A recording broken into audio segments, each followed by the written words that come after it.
Hello सांग माने जय जगन्नाथ वेलकम करुच्ची आपण मानक मो यूट्यूब चैनल तो कौन बनइबे आज सकाल ब्रेकफास्ट जदि भावुंट बिल्कुल भी चिंता करतुनि आपण पाखे जब बेसन अच्छे तो फटाफट ढोकला बनई दिंतु जहाँकि गुजराती मानक गोटे स्पेशल खाइब गोटे थरक बिल्कुल परफेक्ट बन सॉफ्ट नरम। तो आज मुझे ब्रेकफास्ट ढोकला और ताको सर्व कर देछि चटनी सहित।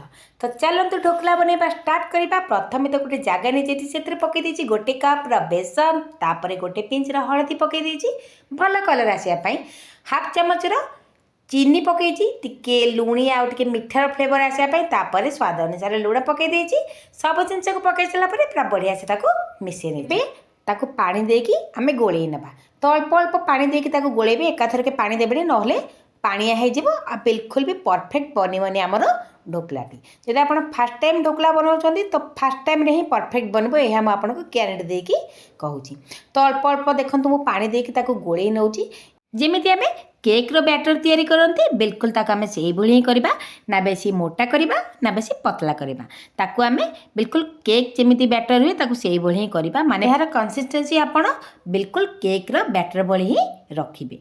तो देखिपारे अल्प अल्प पानी देकी फास्ट तो मुझे गोले नेली जेहेतु आम ढोकला बनाऊे तो निहाती भाव भल से पूरा फेंटा पड़ो पूरा भल से गोलेबा पड़ो से गोटे हैंड व्हिस्कर नहीं आसी आपण मैंने एमती हैंड व्हिस्कर गोले देखिए जहाँ भी सब लम्स थी पूरा बढ़िया से मिसीज जमीती कि ध्यान रखिए किसी लम्स न रुहे। तो कंटिन्यूअसली 3 ରୁ 4 मिनट एमती गोलेला देखिपारे पूरा केते स्मूथ हो जाए बिल्कुल लम्स नहीं। सेपटे ढोकला को प्रथम स्टीम दवा पड़ो से जो स्टीम देवी प्रथम से जगह को रेडी करुँगी माने से जगार अल्प टिके तेल ग्रीस कर देछि जेमिति कि आम ढोकलाटी तलू पूरा बढ़िया से छाड़ीज। तो ये से हाफ चामच पाखापाखि इनो पकई देछि इनो पकेवा द्वारा कौन है ना आमर ये ढोकलाटी बढ़िया से फुली थाए। जदि आपण पाखे इनो ना आप baking soda baking powder use करेंगे।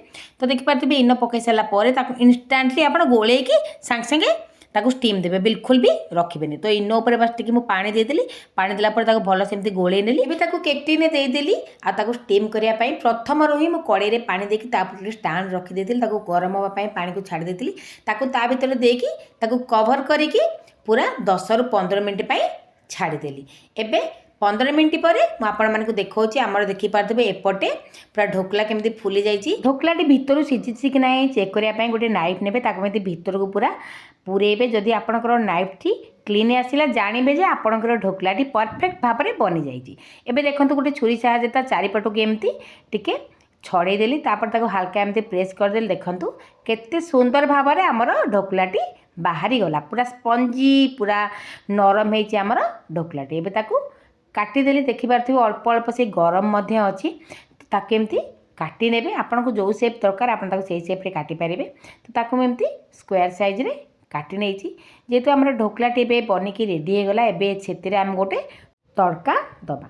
तड़का दवापाई एपटे गोटे मु कड़े को गरम कर देती से 2 चामच पाखापाखि रिफाइन ऑयल पकईदेली तापर से अल्प टिके सोरिषा पकईदेली टिके हिंगु पकईदेली 8 ରୁ 10 टी भूसंग पत्र पकईदेली तापर 3टी लंका केमती मझिरु चिरिकी पकईदेली तापर ताकू हल्का टिके एमती फ्राए करनेली। एबे सेथेरे पकईदेली हाफ ग्लास पानी कारण आमर एठी ढोकला टिके जूसी जूसी पसंद करती ड्राए ड्राए खाइबा को पसंद करती तो से पानी देदेली आ से पानी रे पकईदेली हाफ लेंबूर रस जमीक आम ढोकलाटा खट्टा मीठा फ्लेवर आसो से लेंबूर रस पकईली तापर से पकईदेली गोटे छोट चामच पाखापाखि चीनी आउ अल्प टिके लुण जेहेतु आम ढोकलार प्रथम रही लुण पकईले बस गोटे पिंच पाखापाखि लुण पकेबा।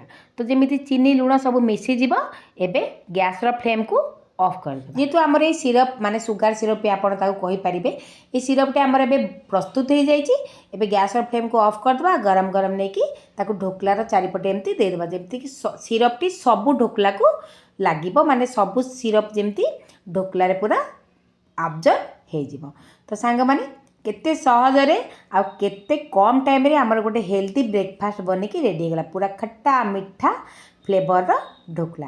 तो देखिंट आम ढोकला केते सॉफ्ट होती आ केते जूसी होती। तो सांग मैंने ढोकला रेसिपीटी आपण मानकु किपर लगला मते निहाती निजर कमेंट जणेबे आउ वीडियोटी जदि भल लगी वीडियोटी गोटे लाइक शेयर करेंगे चैनल जब नुआ आछंती चैनल को सब्सक्राइब करने भूलिबेनी।